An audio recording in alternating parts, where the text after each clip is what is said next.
विश्वेशलिंगसंभूतं विश्वविद्याविबोधकं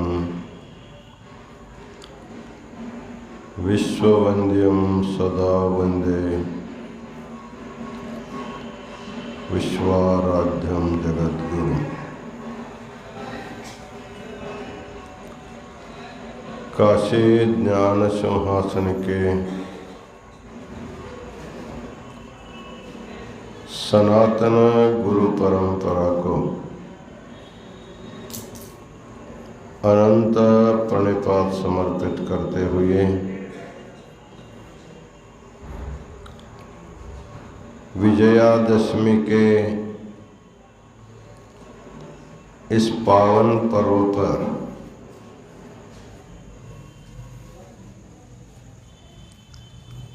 शमी पूजा के इस शुभ अवसर पर आयोजित धर्म सभा में सारे पूजा का वैदिक विधि विधान संपन्न किए हुए वेद पाठशाला के प्राध्यापक पंडित मल्लिकार्जुन शास्त्री जी 9 दिन तक महापीठ के तरफ से उपवास और दुर्गा सप्तशती का पारायण किए हुए वेद पाठशाला के सहाध्यापक शिवमूर्ति हिरेमठ आज के इस धर्म सभा में अपने मनोगत व्यक्त किए हुए एडवोकेट उदयभान सिंह, प्रभु स्वामी अखिलेश देव और मंगलगान प्रस्तुत किए हुए कुमारी श्रावणी चिरंजीवी विश्वनाथ, मठ के प्रबंधकगण, विविध प्रांतों से आए हुए समस्त सद्भक्तगण और माताओं,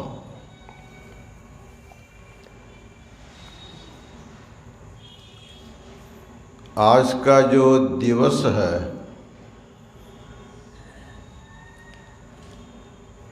हम सबके लिए जीवन में एक महत्वपूर्ण दिन माना जाता है।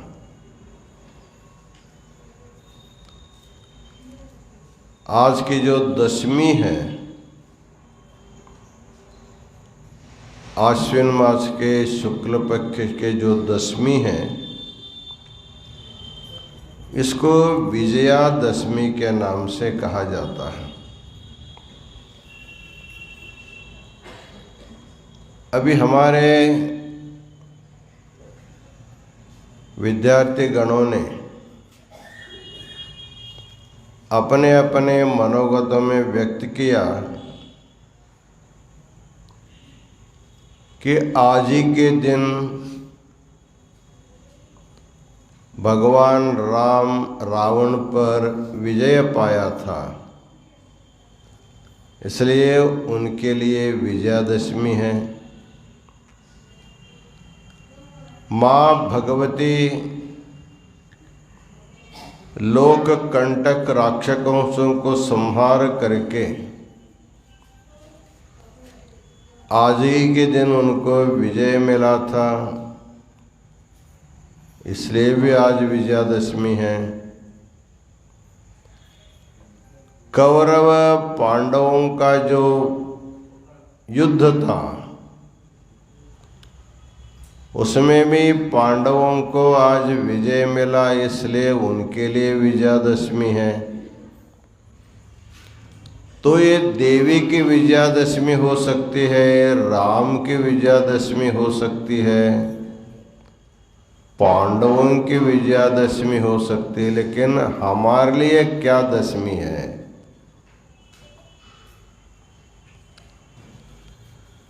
तो हमारे लिए विजयादशमी है, हमारे शरीर में 10 इंद्रियां हैं। उनको कहते हैं 5 ज्ञानेंद्रिय और 5 कर्मेंद्रिय। इस संसार में माया ने 5 विषयों का सर्जन किया। एक एक इंद्रिय के लिए एक एक विषय। शब्द, स्पर्श, रूप, रस और गंध। हम अपने अपने इंद्रियों से शब्द का, स्पर्श का, रूप का, रस का, गंध का प्रत्येक जन्म में अनुभव करते आए हैं। और यदि हमें मुक्ति नहीं मिलेगी, आगे के जन्मों में भी करते रहेंगे। लेकिन भगवान जो है एक जीवात्मा के लिए इन विषयों का उपभोग करने के लिए एक सीमा देता है। अलग अलग प्राणियों को अलग अलग सीमा है। उसमें मनुष्य के लिए 120 साल का समय दिया। किस लिए दिया? तुम पिछले पिछले जन्मों में जिन विषयों का तुमने अनुभव किया, तुम्हें अभी तृप्ति नहीं मिली, इसलिए इस जन्म में कम से कम 20-25 साल के बाद तुम इसका अनुभव करना शुरू करोगे। 80-90 साल तक उसका अनुभव करो। उसके बाद तो तुमके मन में अलम बुद्धि होनी चाहिए। मतलब अलम बुद्धि का मतलब होता है जैसे आप खाने के लिए बैठे, बहुत भूख लगी है, पकवान बने हैं, परोसने वाले परोसते जाते हैं, आप बड़े आनंद से मांग मांग करके खाते रहते हैं। तो खाने वाला खाता खाता खाता ही नहीं बैठता। जब तक पेट नहीं भरता तब तक वो तो खाता ही है। पेट भरने के बाद वो कहता बस। पहले मांग मांग करके लेता था, अब देने आने के बाद भी बोलता है मुझे नहीं चाहिए। जैसे खा करके मनुष्य तृप्त होकर उसको अलम बुद्धि आ जाती, इसके बाद नहीं। वैसे भगवान ने सभी जीवों को अलग अलग शरीर दे करके, विषय तो वही है, चाहे पशु के जन्म में हो, चाहे पक्षी के जन्म में हो, चाहे मनुष्य के जन्म में हो, वही शब्द स्पर्श रूप रस गंधों को उनको अनुभव करना पड़ता, अलग अलग शरीर के साथ। लेकिन जीवात्मा का जो मन है, हमारा पेट तो भर सकता है लेकिन मन कभी नहीं भरता। खाते खाते पेट भर जाता लेकिन मन भरा नहीं रहता। तो मन क्या कहता है, चोरी से छिपके ले भी सकता है, कल खाएंगे क्या। इसलिए मन जो है विषयों से तृप्त तो होगा नहीं, लेकिन इंद्रियों का निरोध करके उसमें जो प्रवृत्ति उसको निवृत्ति करके जिस दिन वो विजय पा लेगा उसके लिए वो विजयादशमी हो जाती है। रामकृष्ण परमहंस के बारे में हमने सुना है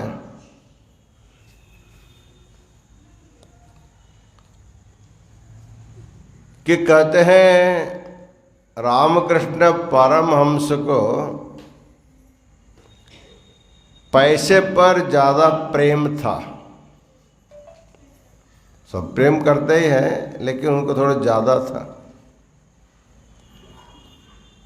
उनको जब समझ में आया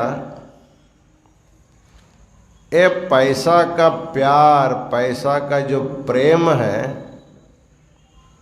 ये अच्छा नहीं, क्योंकि जिसके ऊपर मैं प्यार करता हूँ, प्रेम करता हूँ, संग्रह करता हूँ, उसको मैं हमारे साथ नहीं ले जा सकता। इसलिए मेरे आसक्ति को कैसे कम करना, कैसे इसको दूर करना।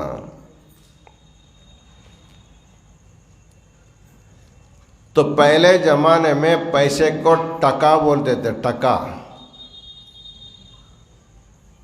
हिंदी में टका बोलते हैं 1 रुपया को। उन्होंने 1 रुपया हाथ में लिया और एक हाथ में माटी का ढेला लिया।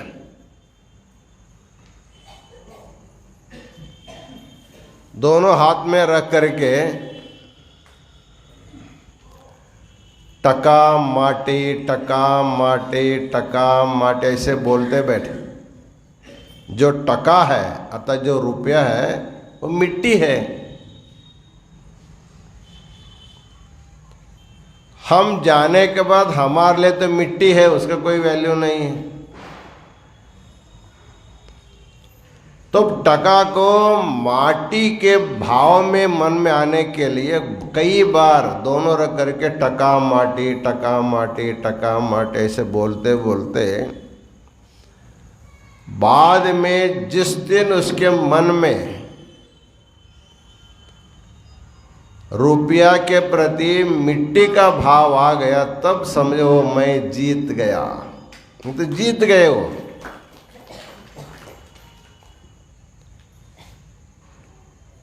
वैसे और किसी संत के बारे में कहते हैं उनको सेब में ज़्यादा प्यार था, सेब खाने की उनको ज़्यादा इच्छा रहती थी। बिना सेब खाए एक दिन भी नहीं रहता था, रोज उनको सेब चाहिए। कहीं से वे लोग आकर के देते थे। उन्होंने कहा रे मैं सेब का दास बन गया, मुझे तो भगवान का दास बनना चाहिए, मैं सेब का दास बन गया। मेरा मन रोज चाहता उसको खाने के लिए, रोज उसको चाहिए। बिना सेब सामने रख के खाता ही नहीं तो भोजन नहीं करता। एक दिन उनके मन में दृढ़ भावना हो गई, मेरा मन जिसको खाने के लिए जिद कर रहा है उसको कल मैं नहीं खाऊंगा। सामने सेब रखा, भोजन के लिए बैठा, हाथ बार बार जाता है उसको लेने के लिए, लेकिन वहां तक हाथ नहीं भेजा। भोजन किया, उठ गए, हाँ आज मेरी जीत हो गई। दूसरे दिन फिर ऐसे ही किया, सामने सेब रखना, खाना नहीं। मन मांगेगा खाओ खाओ, अच्छा सेब है खाओ, लेकिन नहीं खाना। इस तरह अपने ऊपर प्रयोग करके करके करके करके एक दिन वो सेब को भूल गए, अर्थात बिना सेब खाए रहने का उसको आदत बन गया। संतों का एक विजय का एक छोटा सा प्रयोग है। उसी तरह हमारा विजय तभी होगा जिस विषय पर हमारा मन ज़्यादा आग्रह करता है,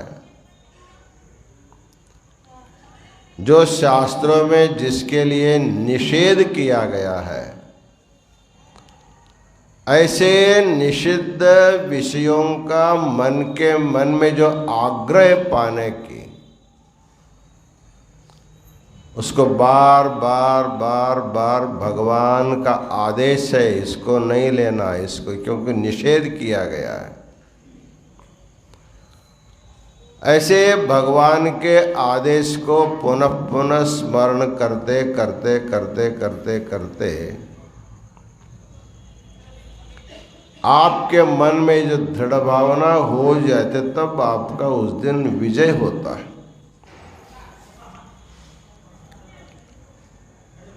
कम से कम जो निषिद्ध है उसके तरफ तो मन न जाए पहले, बाद में विहित में भी हम लोग कम कर सकते हैं। इस तरह 9 दिन तक जो है एक प्रयोग है ये। हम लोगों ने देखा, हमारे मठ में बहुत से लोग उपवास किए। उपवास प्रारंभ होने से पहले एक दिन, कल से उपवास करना है, कल से नमक खाना नहीं है, कल से मिर्चा खाना नहीं है, चलो आज थोड़ा ज़्यादा खा लेंगे। 9 दिन में जो आगे खाना उसको पहले से खा करके मन को थोड़ा समाधान करेंगे। बजी खाने की इच्छा है, पूरी खाने की इच्छा है, डोसा खाने की इच्छा है, उसमें भी बुद्धि चालाकी करके फलहार के पदार्थों में उसको बना करके खाना, फिर भी जीत है। जो नैसर्गिक खाते उसको तो रोका, 5 दिन 9 दिन तक तो रोका, मन खाना चाहता फिर भी नहीं खिलाया। ये तो अभ्यास है। कुछ लोग तो कड़क उपवास किए, हमने सुना शिवमूर्ति ने बहुत कड़क उपवास किया, क्या किया मालूम नहीं है। तो एक अपने ऊपर प्रयोग करने के लिए 9 दिन का एक अवकाश है। देवी के नाम से मिर्चा नमक नहीं खाना, 9 दिन तक बिल्कुल उसको नहीं खाया तो भी आपका विजय है 9 दिन का। 9 दिन के बाद ज़्यादा खाएंगे तो फिर जितना विजय हुआ था वो फिर हार जाते हैं। इसलिए मनुष्य को एक बार विजय पाने के बाद फिर उसमें हारना नहीं चाहिए।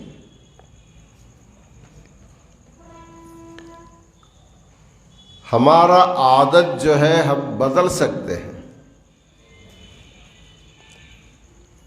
हम जन्म लेते ही मिर्चा और नमक तो खाए नहीं, पता ही नहीं था हम लोगों को। कुछ दिन के बाद धीरे धीरे माता जी खिला खिला करके हमको आदत लगा देती है।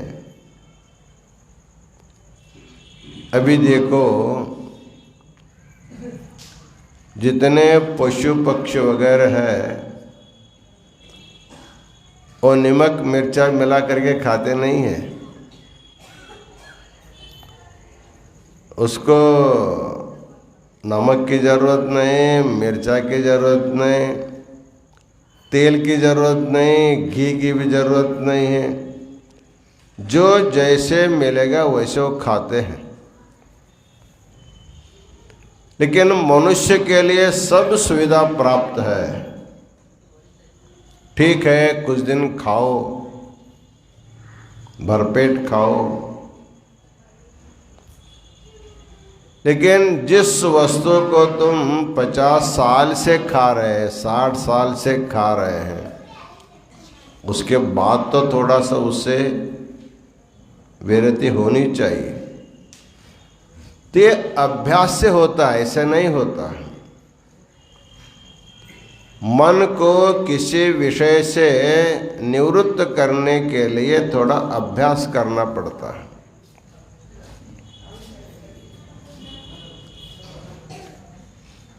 अकबर के पास एक बकरी थी। किसी वैद्य ने कहा तुम बकरी का दूध पियो, तुम्हारे लिए अच्छा है। उन्होंने बकरी पाला, बकरी के ऊपर ज़्यादा प्यार करता था। सुबह शाम जब घूमने जाता था बगीचे में, इस बकरी को भी ले जाता था। बकरी का स्वभाव होता है जहां भी हरा भरा दिखा उसको खाने के लिए वो दौड़ जाता है। राजा का प्यारा बकरी होने के कारण उसको वो मना भी नहीं कर सकता था, लेकिन उसको अच्छा भी नहीं लगा। सुंदर सुंदर पेड़ पौधों को काट देता है, घर में इसको भरपूर घास फूस खिलाने के बाद भी ये खाता है। तब अपने राज दरबार में अपने नवरत्नों को बुलाया, देखो मेरे पास जो बकरी है, हम बगीचे में ले जाते हैं तो वहाँ के अच्छे अच्छे पेड़ पौधों को काट देता है। इसका आदत कौन सुधारेगा? उनके लिए बहुत बड़ा बहुमान दूंगा।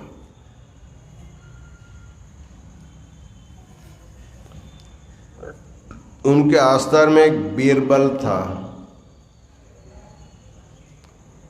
सभी लोगों ने स्वीकार नहीं किया, वो खड़ा हो गया, महाराज जी मैं इसका आदत छुड़ा सकता हूं, क्या चाहिए तुमको? कह के रोज 1000 रुपए दीजिए और 1 मास का समय दीजिए।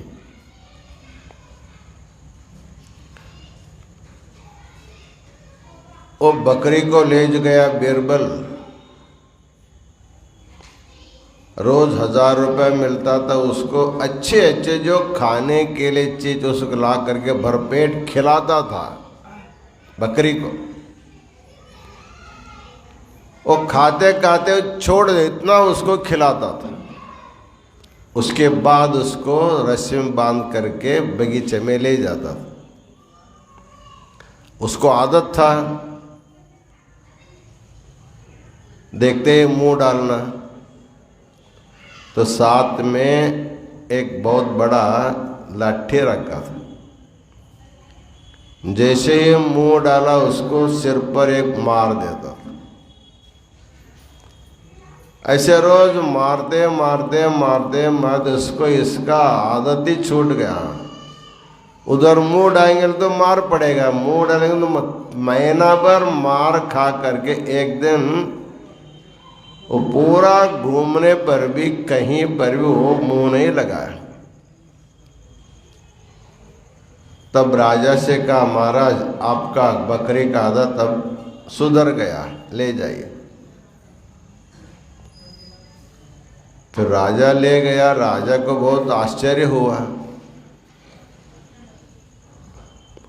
इस आदत को तुमने कैसे छुड़ाया? तब बीरबल ने कहा देखिए जब जब इसको मैंने भूखा नहीं रखे थे, इसको भरपेट में खिलाता था, उसके बाद जब बगीचे में ले जाता था, जब उसको हरा भरा वस्तुओं को मुंह लगाता तो मैं उसको मारता था। महीना भर रोज मार खा खा खा करके उसका आदत अभी छूट गया है। वैसे ही हमारा मन भी एक बकरी जैसा है, उसको विवेक दंडा से रोज मारना चाहिए। विवेक का दंडा मतलब ये जो विषय है, आपात रम्याः विषयाः पर्यंत परितापिनः। ये जो विषय है तत्काल में सबके लिए सुख अवश्य मिलेगा, लेकिन बाद में अनंत काल तक उसको दुख भोगना पड़ता है। भर्तो कहते भोगे रोग भयम। अंत में शरीर जब रुग्ण हो जाता है, रोगी बन जाता है, तब उसको पश्चाताप होता है। इसलिए शरीर रुग्ण होने से पहले उसको अपने विहित सुखों का भोग देने के बाद उसको निवृत्त करके जिस दिन जिस भी विषय के बारे में आपका मन उधर मुख नहीं करेगा, उस दिन आपके लिए विजया का दशमी आपका हो जाता है।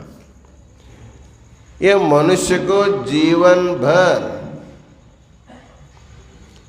ऐसे अभ्यास करना चाहिए।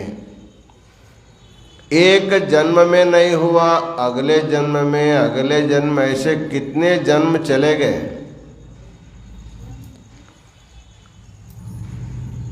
फिर भी कुछ लोगों में जो नियंत्रण है,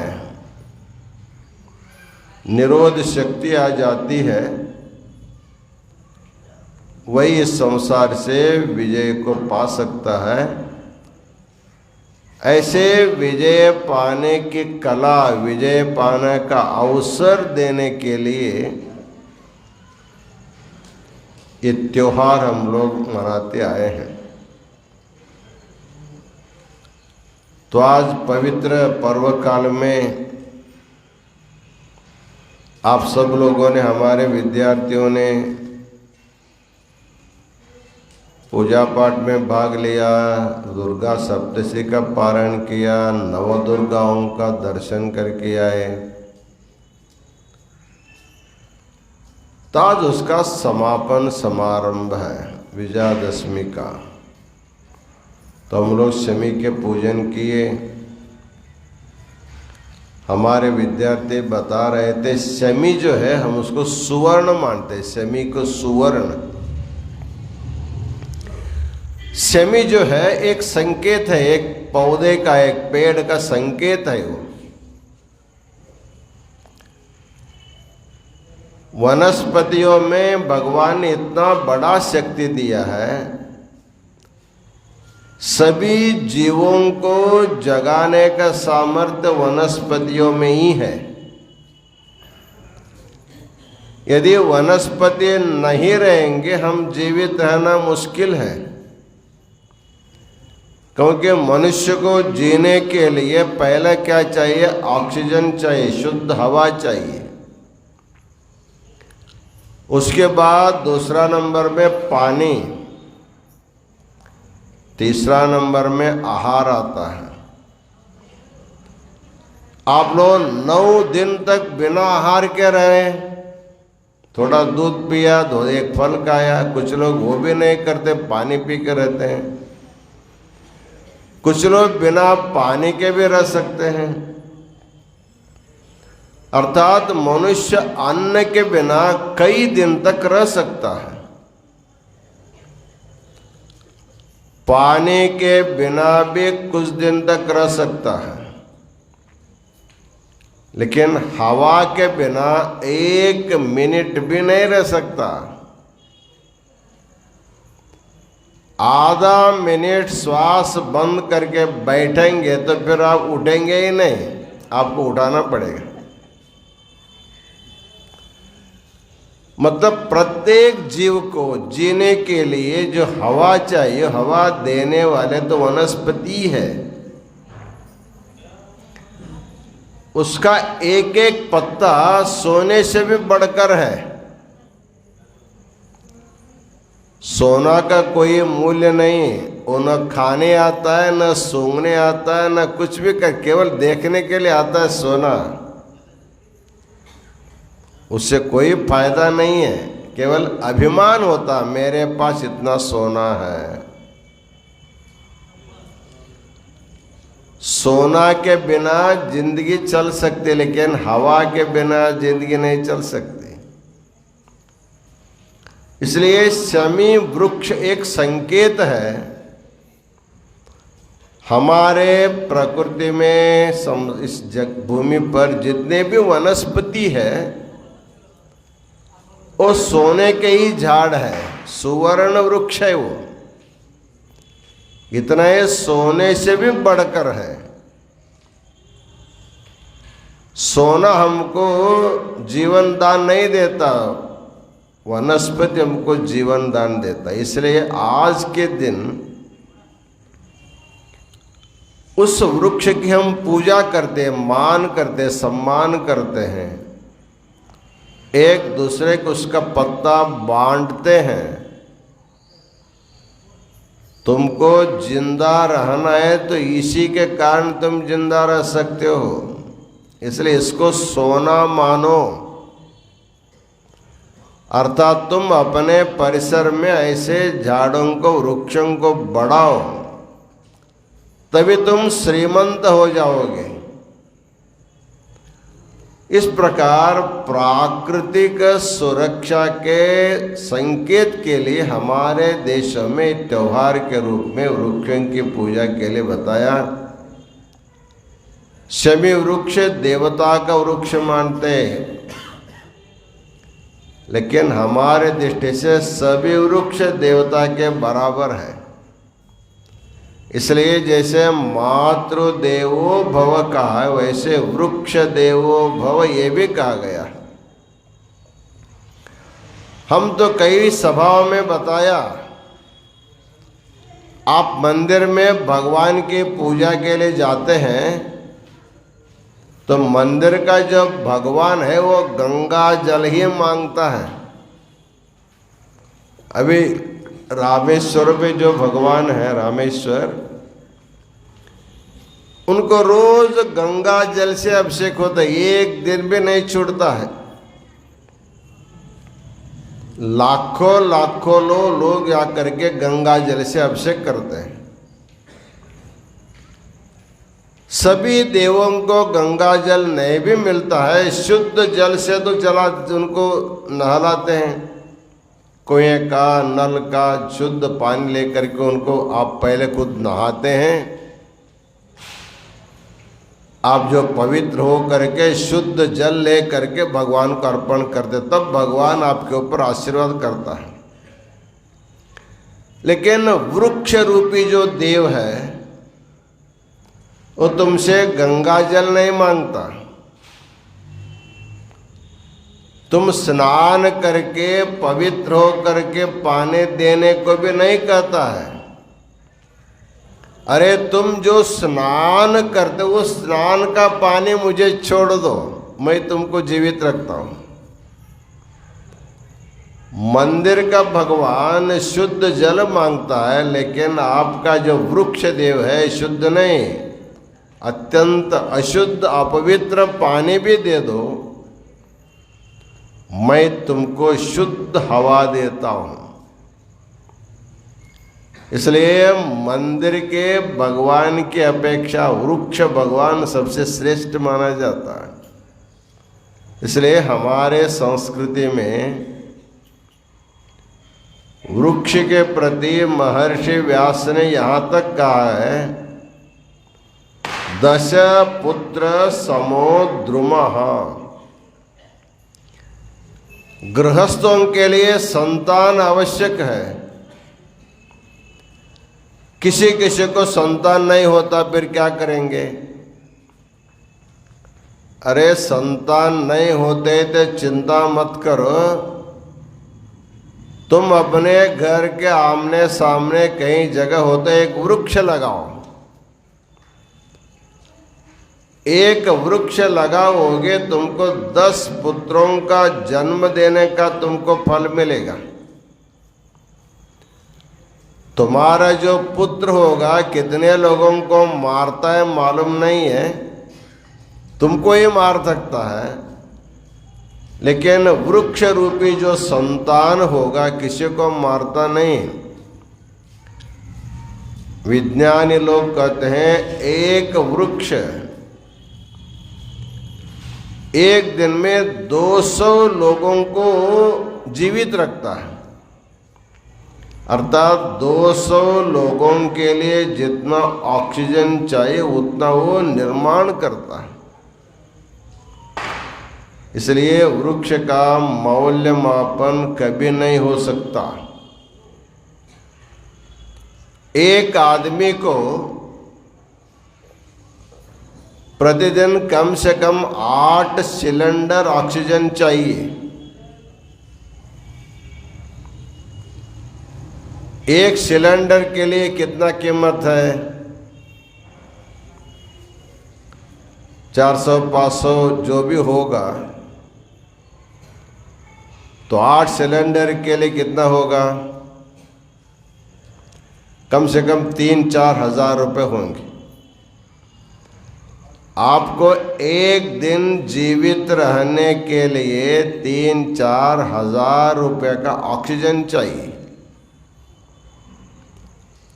तुमको तनख्वाह ही 3,000 महीना में मिलता है। यदि जैसे पानी खरीद करके पीते हैं, वैसे आपको यदि ऑक्सीजन खरीद करके श्वासोच्छ्वास करने का प्रसंग आ जाए तो कितने लोग जीवित रह सकते हैं? एक वृक्ष को कुछ नहीं करना, लगाओ, स्नान का पानी छोड़ो, घर वालों के ने अगल बगल वालों को भी जिंदा रखता है। तो ये एक वृक्ष का मौल्य मापन नहीं कर सकते, सोना से भी नहीं कर सकते, हीरे जवाहरातों से भी नहीं कर सकते, इससे महंगे रत्नों से भी महंगा हमारा वृक्ष होता है। इस तत्व सिद्धांत को मनुष्य समाज को समझाने के लिए आश्रमी वृक्ष के एक एक पत्ते को सोना सोना सोना करके हाथ में देते हैं, लेते लेते देते हैं। इसका अर्थ यह है सोने से भी कीमती है। ऐसा कार्यक्रम संपन्न हुआ। हमारे शिवमूर्ति हिरेमठ ने हमारे तरफ से उपवास किया, उनको मंगलाशीर्वाद प्रदान किए। मल्लिकार्जुन शास्त्री जी 9 दिन तक देवी का कुंकुमार्चन कराया। बहुत से लोग ऑनलाइन के माध्यम से गुरुदक्षिणा दे करके कुंकुमार्चना कराए, कुछ लोग प्रत्यक्ष बैठ करके किया, और कल उसका विधिवत होम हवन करके नवरात्रि का पूजा पाठन जो है विधिवत संपन्न हो गया। इसलिए मल्लिकार्जुन शास्त्री को भी अनंत मंगलाशीर्वाद प्रदान करते हैं। हमारे गुरुकुल के वीरशैव विद्वत संघ के कार्यदर्शी सेक्रेटरी अखिलेश देव अभी 2 साल से मठ में रह रहे हैं। इस साल उनके आचार्य परीक्षा का अंतिम परीक्षा दिया है। बहुत अच्छे स्वभाव के हैं, थोड़ा सामाजिक कार्य में अधिक रुचि रखते हैं। उन्होंने जिस मठ में अध्ययन करके आया था, तुमकुर सिद्धगंगा मठ के, जो त्रिविध दासो मूर्ति के नाम से जाना जाता है, उन्होंने उनको एक नया संज्ञा दिया, नया नाम दिया। तो भारत रत्न, कर्नाटक रत्न ये सब होते ही हैं। हमारे देश में 12 ज्योतिर्लिंग है, लेकिन कर्नाटक में कोई ज्योतिर्लिंग नहीं। अन्य अन्य प्रांतों में है। सौराष्ट्रे सोमनाथंच, श्रीशैले मल्लिकार्जुनम, उज्जैन्याम महाकालम, ओंकारम अमलेश्वरम, परल्यां वैद्यनाथंच, डाकिन्यां भीमशंकरम, सेतुबंधे तो रामेशम, नागेशम द्वारकावने, वाराणस्यांत विश्वेशम, त्र्यंबकम गौतमी तटे, हिमालये तो केदारम, गुश्रेशम शिवालये। हो गया, उसमें कर्नाटक का नाम ही नहीं आया। कर्नाटक में एक भी ज्योतिर्लिंग नहीं है। लेकिन अखिलेश ने एक नया परिकल्पना किया। कुछ लिंग होते हैं स्थावर, कुछ लिंग होते जंगम लिंग। वैसे शिव कुमार स्वामी जी जो थे वो चरलिंग रहे, चरलिंग अर्थात चलता फिरता लिंग। वैसे जंगमों को चरलिंग जो कहा जाता है, जो शिवज्ञान संपन्न जो शिवयोगी होते हैं उनको चरलिंग कहा जाता है, उनको जंगम लिंग भी कहते हैं। ऐसे जो चरलिंग के रूप में रहे, जंगम लिंग के रूप में रहे, उनको इन्होंने कर्नाटक ज्योतिर्लिंग नाम प्रदान करके एक अच्छा सुंदर संस्कृत भाषा में उन्होंने एक चरित्र लिखा है।